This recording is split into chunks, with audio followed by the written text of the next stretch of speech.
2025. Joining today's presser is Mr. Aubrey C. Norton, leader of the People's National Congress Reform and Parliamentary Opposition. Today's press statement will be read by the leader. Good morning. We call for a full investigation into the president's role in the Lamborghini tax evasion scandal and the extent to which he generally undermines GRA's efforts at tax collection.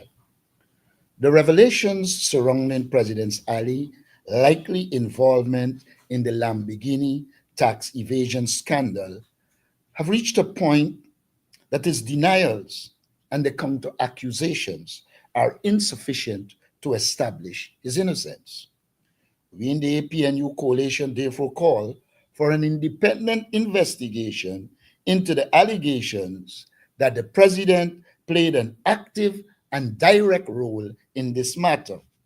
Additionally, it is likely that the Lamborghini scandal may not be the only time the president has allegedly intervened in the work of the GRA.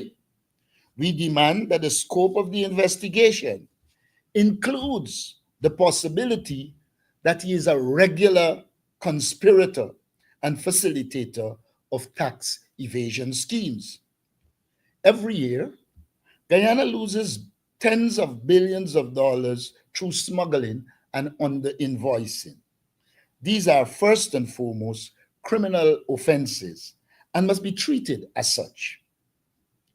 But more so, this is money that could have been spent on the well-being of the Guyanese people. Tax evasion takes food out of the mouth of Guyanese, especially babies and children. If the allegations against President Ali are confirmed, then this is good enough reason for Guyanese to take the opportunity to throw him and his party out of government come September 1st.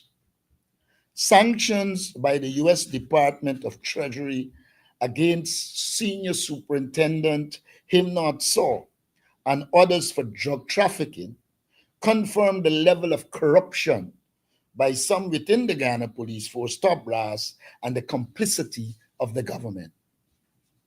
Reports are that former Barima Waini Region 1 Divisional Commander, Senior Superintendent Himnot Saw, who was on duty at the time of the more than 4 tons cocaine bust in last year, is among 4 Guyanese who were sanctioned by the United States for being involved in the global illicit drug trade. This is an indictment on the Ghana Police Force. It is also a clear indication that the Ghana Police Force was excluded from the operation because it was well known that the police was involved in the crime. We have regularly said that the Ghana Police Force as presently constituted cannot investigate crime because it is itself a criminal enterprise. Let us recall that when the Customs Anti-Narcotic Unit seized 4.4 tons of cocaine in Matthews Ridge last September, the government made grand pronouncements that investigations were ongoing. It boasted about its commitment in tackling transnational crimes, yet no one has since been arrested, let alone charged. The government of repeated statement that it will request details from the U.S. authorities to facilitate its own investigation has become a national embarrassment and trite. It is an excuse for inaction and an indication of complicity. It is no secret that this is a government that has long formed a reciprocal relationship with criminal enterprises of all types: narco trafficking, gold smuggling, money laundering, and other major illicit activities will continue to strive in the current friendly environment in Guyana until people who are serious, clean, and competent assume the office of government at the next elections. Guyanese must vote to give a better life to themselves and families. Now that an election date has been set, the APNU coalition calls on Guyanese to set aside ethnic and political differences and vote for their happiness and well being. Guyanese aspire to live a comfortable life without the daily hassles of trying to make ends meet and trying to stretch the dollars. They want living wages and a livable income. After four oil budgets under the PPP, with the last two budgets surpassing $1 trillion, living conditions have only gotten worse and hope amongst the people has dwindled. We in the APNU coalition are offering policies and programs that will take the people of Guyana out of poverty, put resources in their hands, and remove the unnecessary everyday hassle, including those that have emerged from a lack of a road infrastructure development plan, which has resulted in a nightmare for the traveling public. We will not be surprised that when Guyanese go to the polling stations, they will vote against this ongoing poverty and economic hardship, the high cost of living, the corruption that channels their money into the hands of PPP families, friends, and favorites, and against the reality that the country's oil wealth is not reaching the people. The campaign of the APNU coalition will focus on convincing Guyanese that we can bring hope, prosperity, and happiness to their lives. We will focus on convincing Guyanese that we will put them first and ensure the country's oil wealth get into their hands, purses, wallets, and bank accounts. We will campaign on guaranteeing all households a livable income free from financial uncertainties. With our oil wealth, the APNU coalition believes that Guyana could become one of the best countries to live in. The PPP has had its chance with four oil budgets and has failed. Come September 1st, we will ask the voters to vote for us as we are well equipped to deliver to them a high quality of life. We will ask voters to let us show them what we mean by putting people first. I thank you. Thank you. I'll open the floor for questions on the press statement. I have in-house questions. Ms. Svetlana. Svetlana, Svetlana Marshall, News Source. Mr. Norton, you spoke about the need for a full investigation into this tax evasion scandal. Investigation by whom? Who should investigate the president? We've seen the state agencies go after Mr. Mohammed with regards to the issue of tax evasion stemming from the US sanctions. Are you concerned that the agencies may not be going after Ms. May Thomas, who was also sanctioned and who was also accused of acts of corruption? Is this something that you're looking into? With respect to elections, there's an opinion that your party may be in a state of disintegration. Could you respond to that?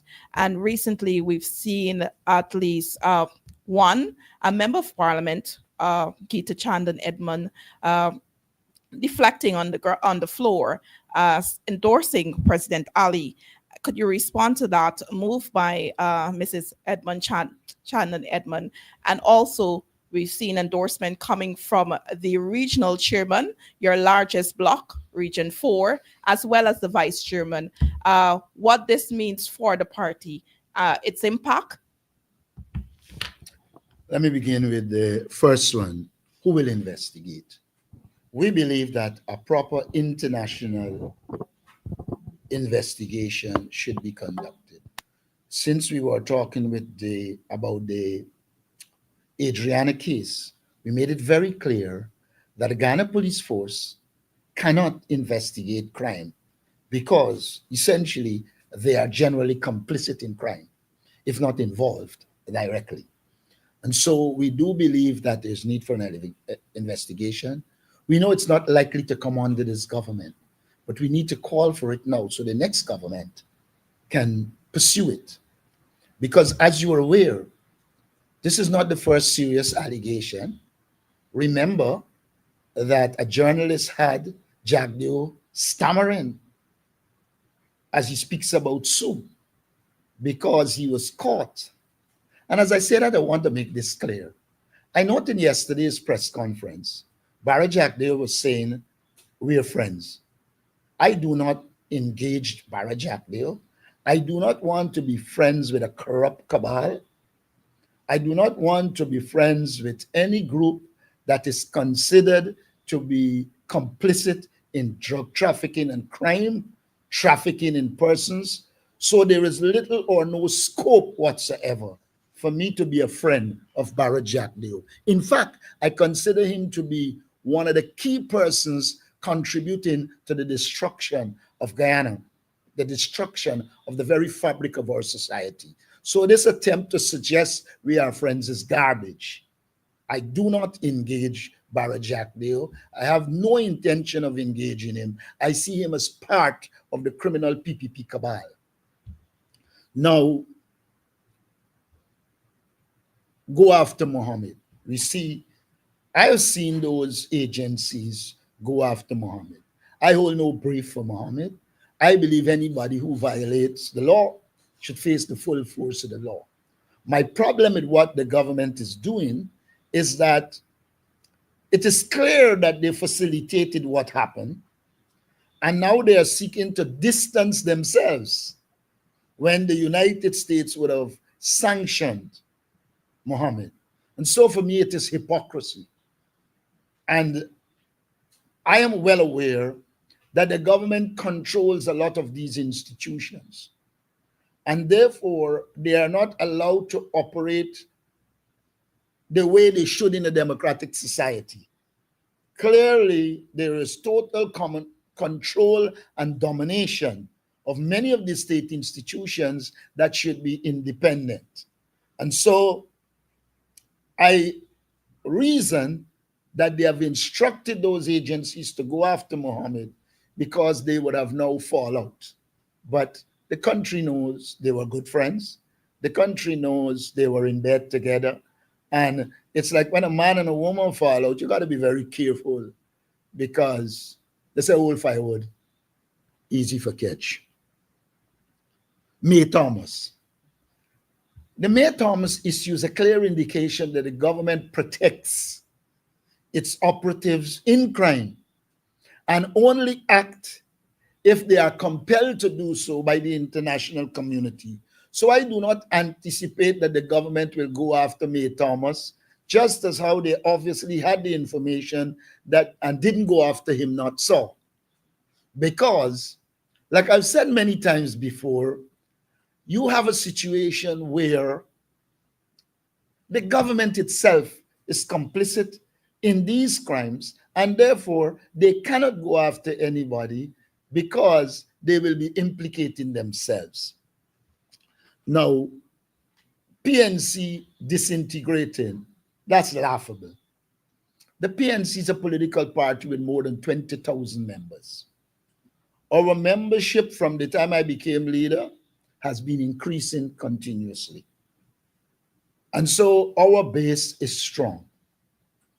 It is true that MP Gita Edmond would have endorsed President Ali. It is true that the regional chairman and vice chairman have. But if you look at their performance, you would recognize from the time I became leader of the party, they were not doing work for the party. Gita became general secretary, and for reasons that I don't want to discuss because it will be embarrassing for her, she ended up resigning. Now she is a free Guyanese. She isn't in the PPP where there are reprisals if you go. So she's free to go. As to the chairman and vice chairman, like I said, they have not been serving the party for the longest while. Again, I don't want to get into the details. What I can assure you is that moving forward, most of the people on the PNC list will be tested and proven PNC persons. When people aren't tested and proven, then you cannot be assured of their commitment. We will work in naming our next list to ensure there will be new people, but we will have a list of people who are committed to our party.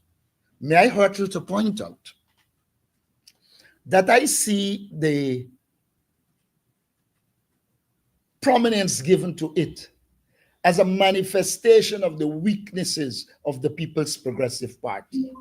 As they suffer in their own community, as they see a threat from Mohammed, as they see a threat from the opposition, they are clutching at anything. And so, as they try to appear to be a popular party, they were forced to put these as if they are some big events. But let me remind them, Odinga went, Joe Hamilton went, many went, and the People's National Congress reform stayed intact. They will be no different. For me, it's an end of an era when we made bad choices in terms of the people we placed in positions. You can go ahead. Just some follow-ups. With respect to those who switch sides, are you concerned that they will pull votes from the party come September 1? Have you decided on whether you will be? I know the party indicated that they would like to have you as the presidential candidate and that it was up to you if you would decide on another person. But have you decided on whether you will be the presidential candidate for the PNC, APNU?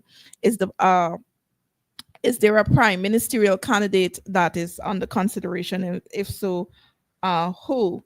And is the party in talks? We've taken note of PNC/APNU joining partnership with WPA.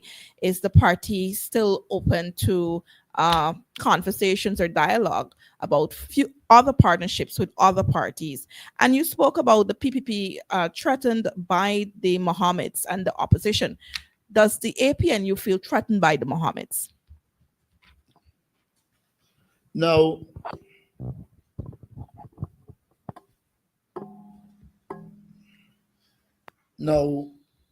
if the two from the region will pull votes, probably their own votes. As it relates to the party, our party structure is intact. Our party base is intact.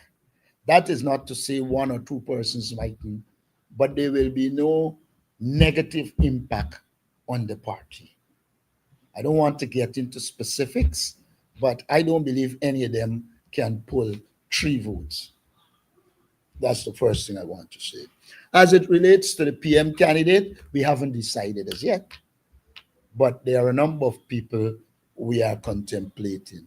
As it relates to the WPA, we have engaged the WPA, and as far as I'm aware, the WPA is on board with the APNU.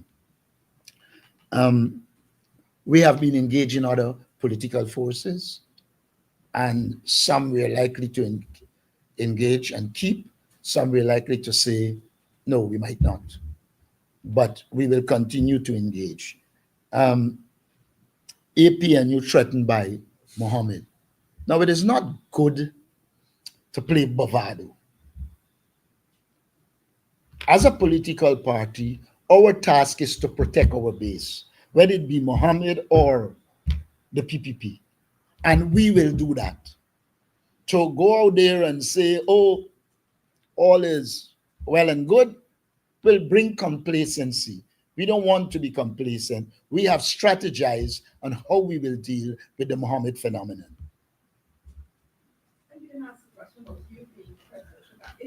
So far, yes. I'll be the presidential candidate. Look, we have engaged the AFC. We have left the door open. We do believe in coalition. We have made all our offers, and we will see how it goes.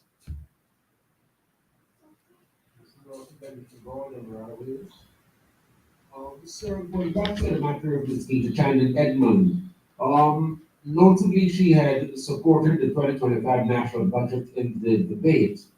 My question then to you is why didn't you write the representative of the list requesting that she be recalled and replaced so as to avoid what happened at the last sitting? And secondly, with respect to the Region 4 Vice Chairman, he was someone for whom you had played a major role in taking up that position instead of the AFC. Do you now regret that decision? Now, there's no place for regretting decision in political life. You make the decisions, they will have consequences, you deal with the consequences. So I don't know that we regret any Do decision. you feel betrayed? I think that question should be asked to them rather than to me. If But they, you were the man who touted for him. You went there and ensured that he was voted in today. I did not tout it for anybody. If you understand how a political party operates, when the elections were over, the political parties discuss who will they make chairman and vice chair. They then send a representative. For instance, I was Region 4. Carol was Region 7. There were other people in other regions. And you leave with a decision of the party.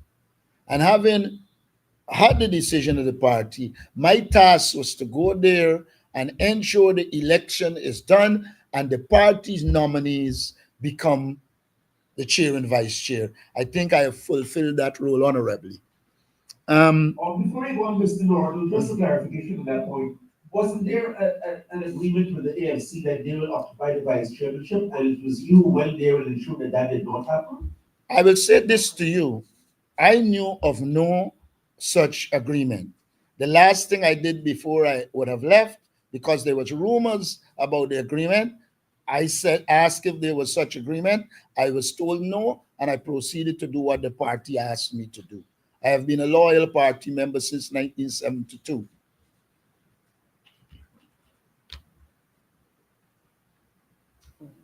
The candidate question. Or the recall. Look, when a political party is confronted by an issue, it has to engage its leadership and make a decision one way or the other. It was felt at the time that there is not much to be had to go and recall Gita. First of all, the PPP would have portrayed it in its own way. We were well aware of the direction, but we thought that it was not in the best interest of our party to go recalling her at the 10th hour. Even now, people are saying if there's another section, she shouldn't be there. You wouldn't look strong if you don't remove her.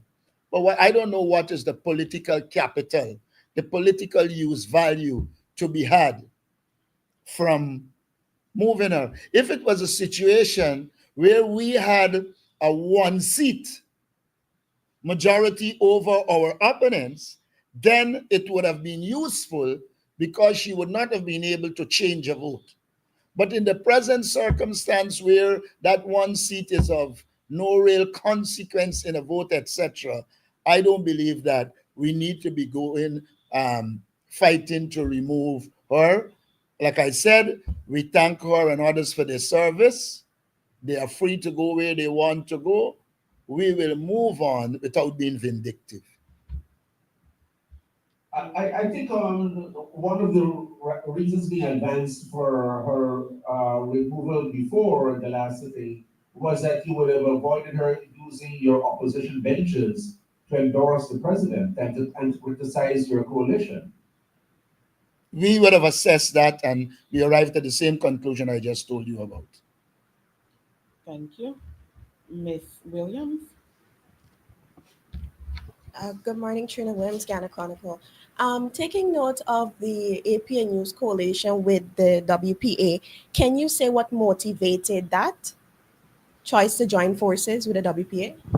Well, I don't know if there's any motivation as such. We have always been in the, the WPA was always in the partnership. Like in coalition, there are differences which you have to engage and sort out. We have sorted those out, and we are together. And even though when we were separate as such, we always engaged the WPA. From the time I became leader, the WPA was always engaged. And so for us, it is a natural part of our attempts at ensuring a broad-based group confronts the government. Okay, and a follow-up there. The APNU has entered into a coalition with the WP, whose co-leader David Hines made disparaging remarks about Afro and Indo-Guyanese who chose to support other political parties. These remarks have drawn significant public backlash, and no apology has been issued from Mr. Hines. Given this alliance, does the coalition intend to address these comments publicly? And what specific steps will be taken to reassure voters, particularly those who felt targeted and alienated, that their democratic choices are respected? I do not know about disparaging remarks. I do not know about disparaging remarks. I know for a fact that David is passionate about whatever. And mind you, we are not answerable for the WP. When we're working in coalition, we'll agree on principles and policies and move forward. And in that regard, I don't think people have to worry, because we will work on our policies, our programs, be united, and we will put a united front. You know, when I hear disparaging remarks, I remember Barrett calling Cathy a low life. You know, when you talk about disparaging, if disparaging remarks and approaches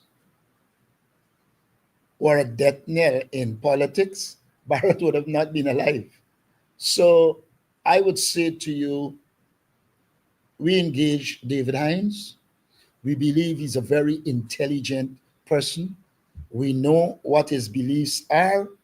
We will work together, but there's no way we will condemn David. He has a right as a member of the WPA, just like how others have a right to express his views. When his views conflict, we will have to deal with it. But I would say to you, David Hines has been in politics long. He obviously knows that he has to choose what he says. And I think if he chose to go whichever road he went down, it is after a conscious decision. But I can say to you that in the context of the APNU, we will have agreed policies, programs, etc., and we will work together to deal with them. And Mr. finally, Norton, Hold on, in Mr. relation to the, oh, sorry, well, just a That's follow-up it? actually. Okay, Mr. Shabral. In relation to your party's relationship with the AP, with the WPA, and of course the AP's relationship with the WPA, what assurances or guarantees have been given to the WPA that they will be properly treated this time around and not left out of decision-making um, mechanisms as a member of the APA? I can say to you, as leader of the opposition, as chairman of the APNU, from the time I became leader, we have always engaged the WP and worked with them. And I don't think we have to give them any reassurances. I believe they accept that there is some kind of a symbiotic relationship between the WPA leadership and the PNC leadership, and we can work together. Thank you. Ms. Williams?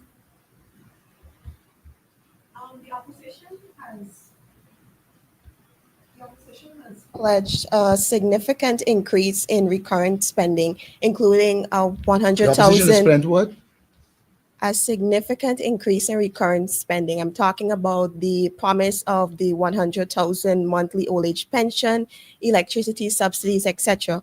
How does the APNU WPA coalition plan to sustainably finance critical capital projects in infrastructure, healthcare, and other essential sectors?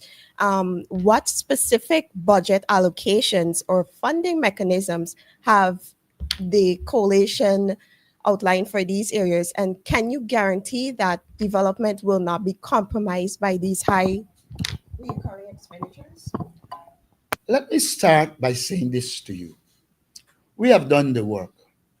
A road that the PPP says is $90 million is generally $50 million.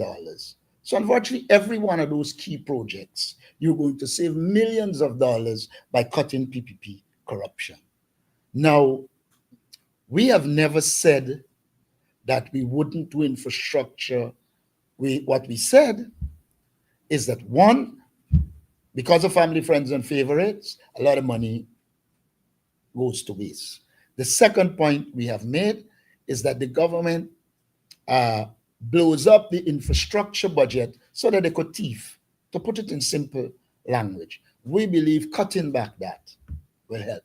We will have more meaningful infrastructure projects than what the government has. You know, when you look at the stupidity of the government, and I'm saying this because I said it before they were dealing with the Heroes Highway. We had said then that they should have done the road from from Soesdijk to Mahaika. And then you do cutoffs. So what would happen is that all who did not need to come into Georgetown will head to wherever they're going and cut off.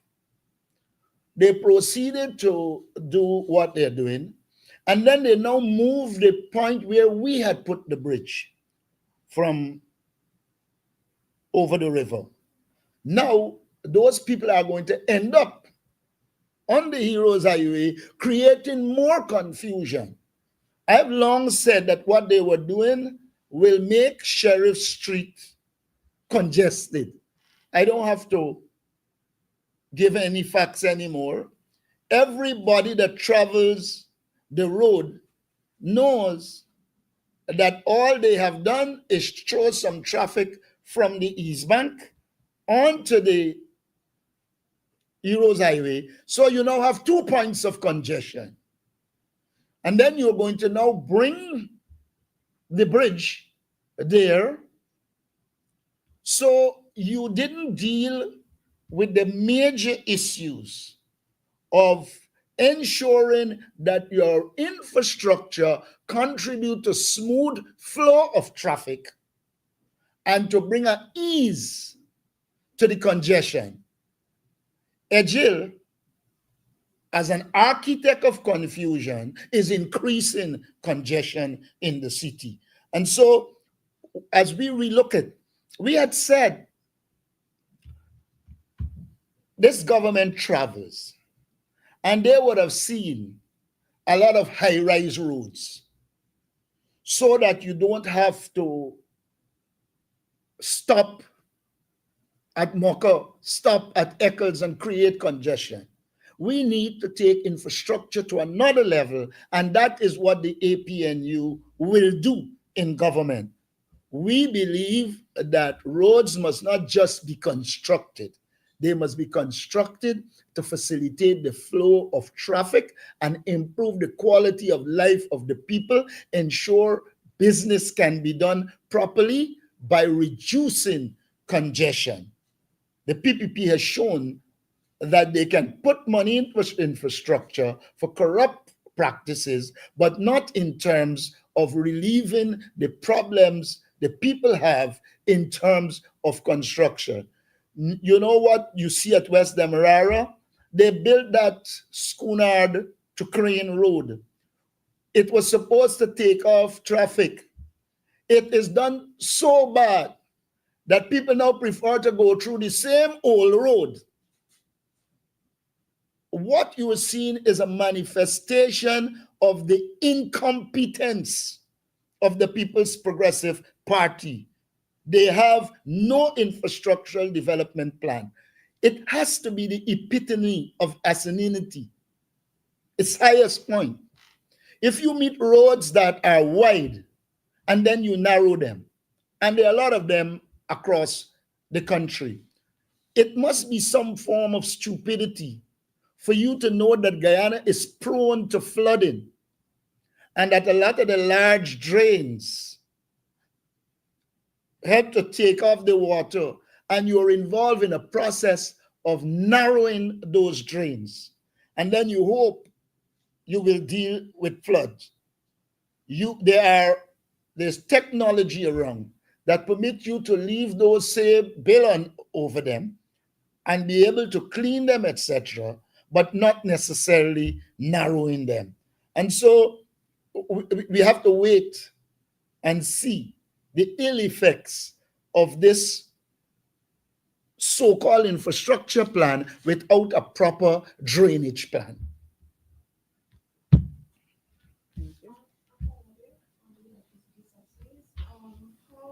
does the coalition intend to deliver on its commitment of providing electricity subsidies after removing those very subsidies from during 2015 to 2020? I don't know what subsidies we removed. You're making the assumption that the PPP had subsidies. They had none. GPL was bankrupt when we took it over.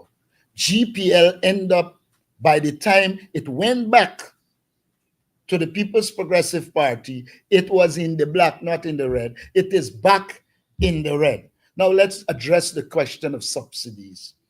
There are many areas in the last three budgets that you can reallocate resources to give Guyanese the $10,000 electricity subsidy and the $5,000 water subsidy.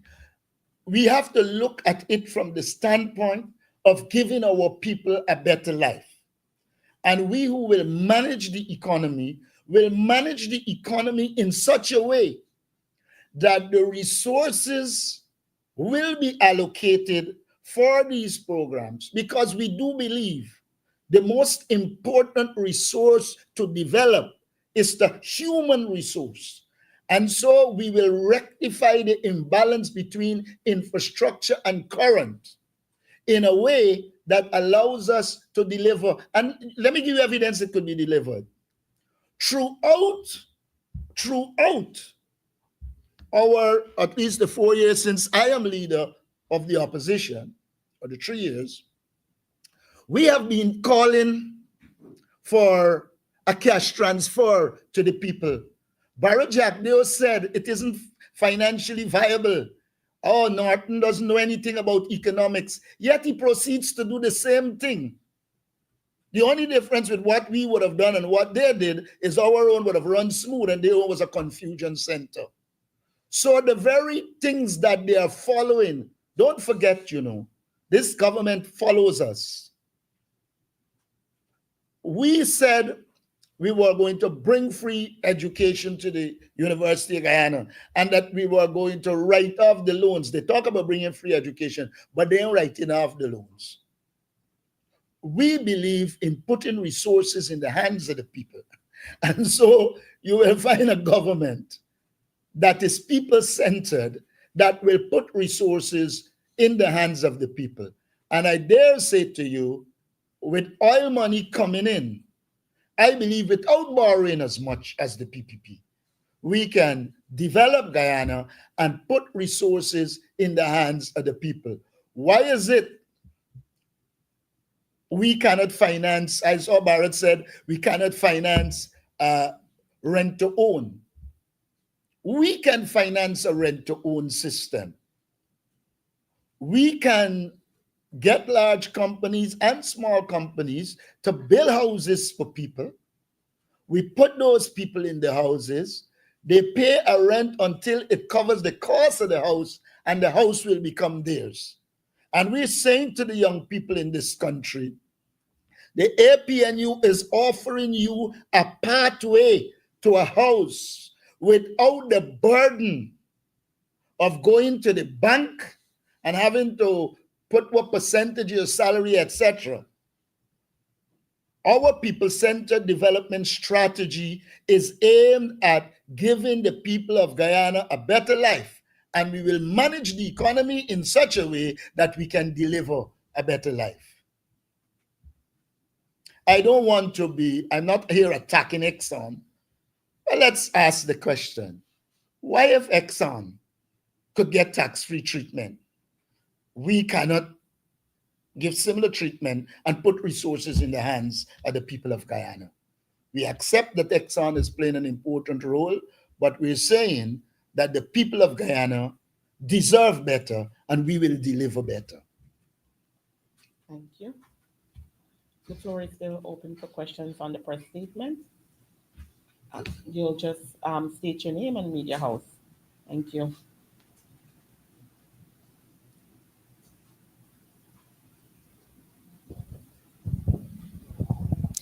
Nisha Bristol, NCN News.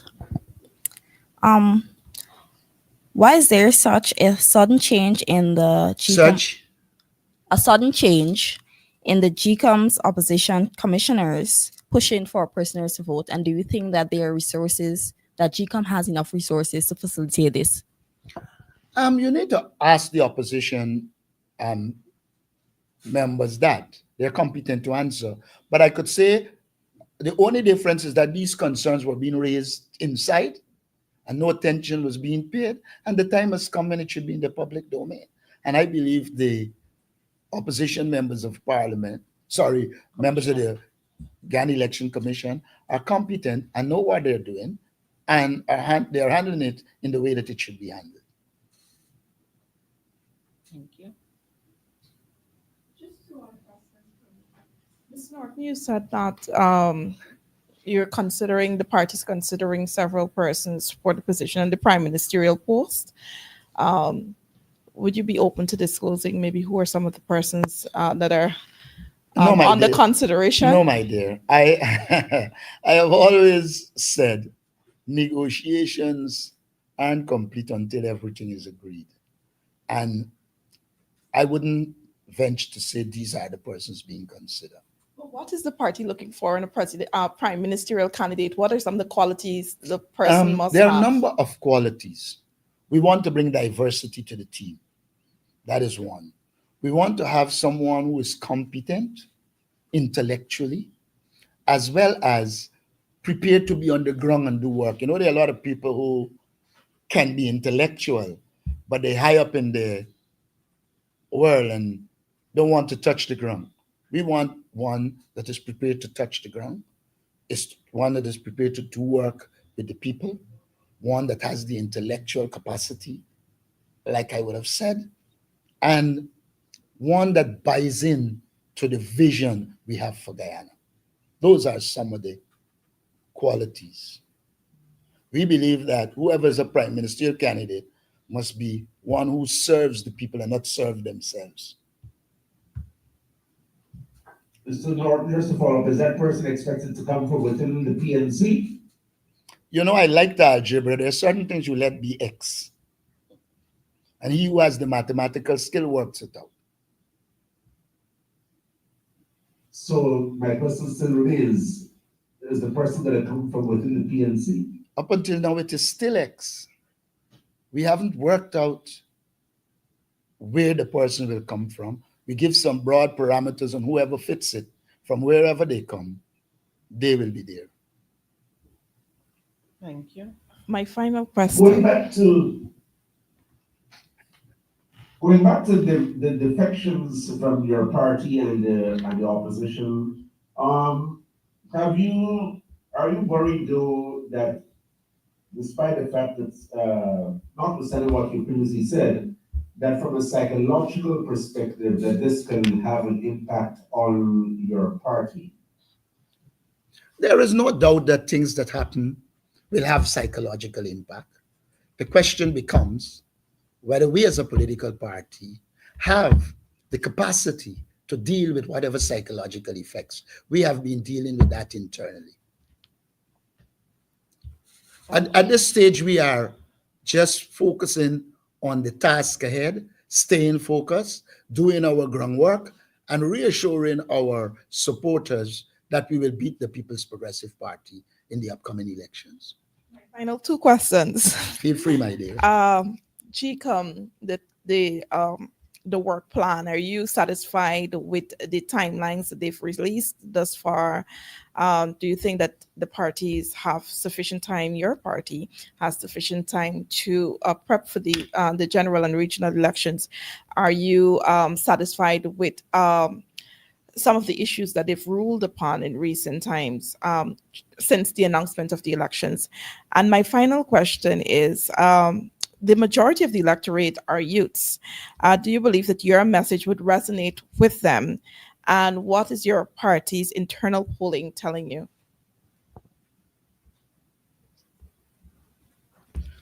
Now, let me start with GCOM timelines. We have been in election preparation mode for the last 3 years. Anybody who watched her would have seen that we were doing our work. We had already prepared our short list of candidates.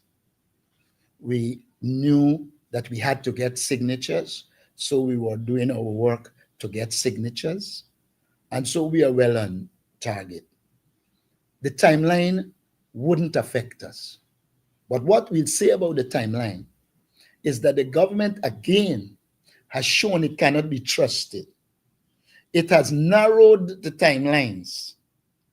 I assume with the aim of getting rid of the small parties. I believe that is the objective. I don't think they believe we wouldn't be ready. They know we will be. They know we're an experienced political party.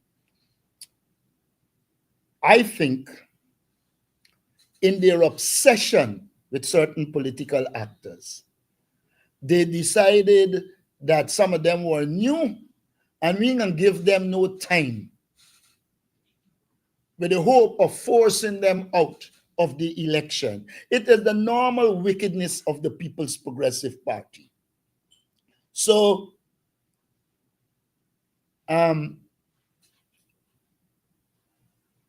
we are not worried with the timeline, but we are well aware that a lot of it that was done violated the conventions in preparing.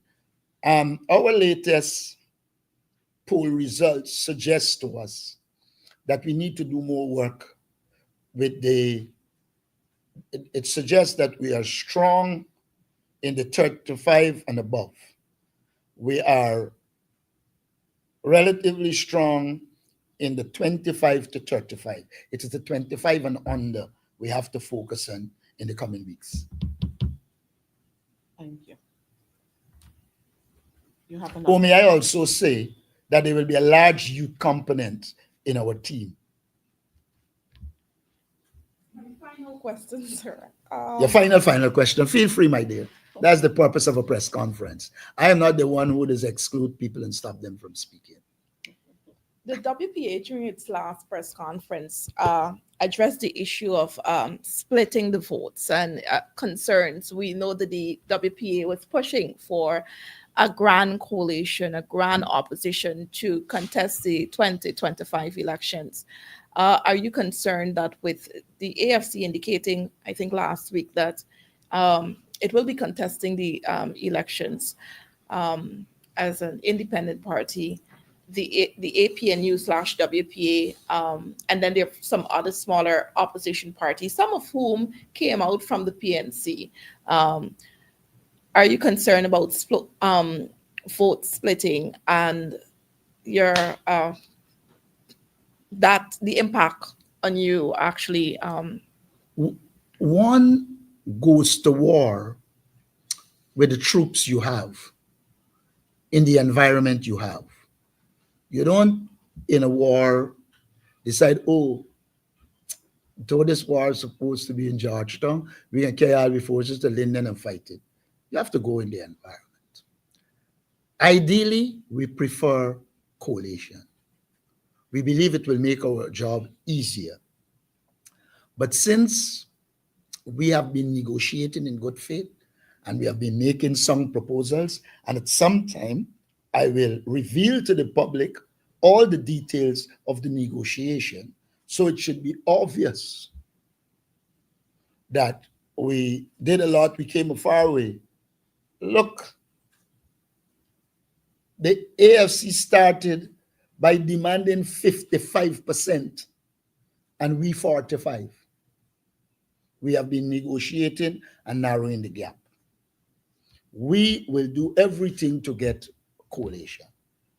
But at the same time, we are preparing for if we do not. And we do believe if we do not, there are some elements we have to put in place to deal with the fact that there isn't a coalition. But we believe we can mobilize the people that are needed to win an election. Thank you. Mr. Norton, Feel on the free. question of coalition, now that Mr. Mohammed has declared his intent to run for the presidency, would you be willing to absorb into the APNU firstly? And secondly, if that does not happen, would you, in a situation where there is a plurality in the National Assembly, be willing to seek or accept the support for the passage of bills in the budget? All right, let me start by absorbing Mohammed. I mean, it sounds so chemical like, eh? The reality is, Mohammed has already said that he's not going to coalesce with the APNU nor the AFC.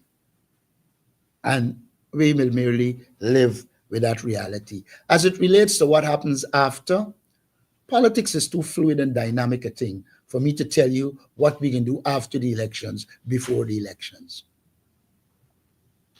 Thank you. But do you think that the fact that he's sanctioned by the United States provides you with a stumbling block or not? Why do I want to get into an issue in which, for me, it has nothing to do with us? I do not know. I know he has been sanctioned, and that's a fact.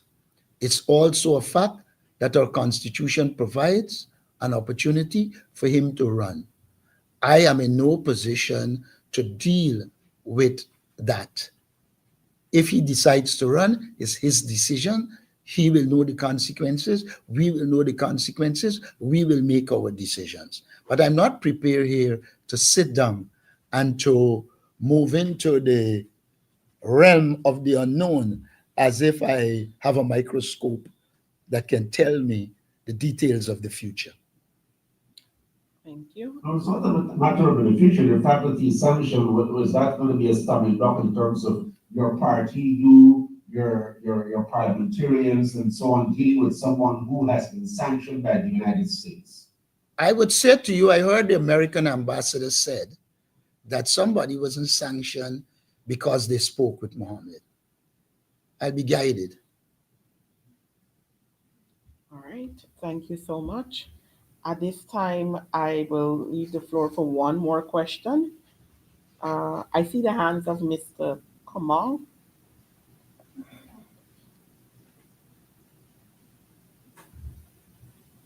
Hi, good day. Kimal King for Ghana Standard.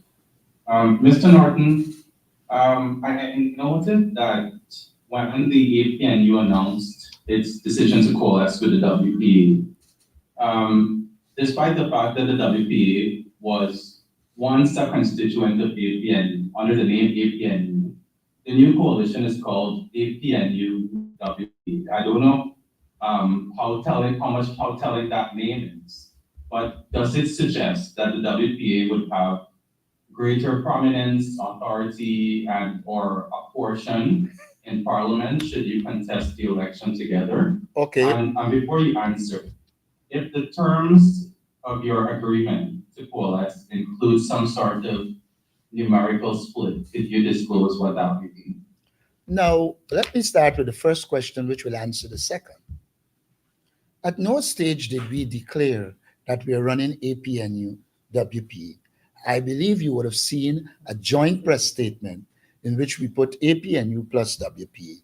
The WPA has agreed to run under the APNU. We believe that the APNU is an established brand, and we're not going to go fighting to use a new brand. So all of us will come under the APNU. If there has been a numerical split, whenever we reveal the agreement, we will make that known. Thank Thank you. you. All right, at this time, I want to thank our reporters for joining today's press conference, and of course, our viewing audience and all our social media platforms. Do have a wonderful afternoon and weekend.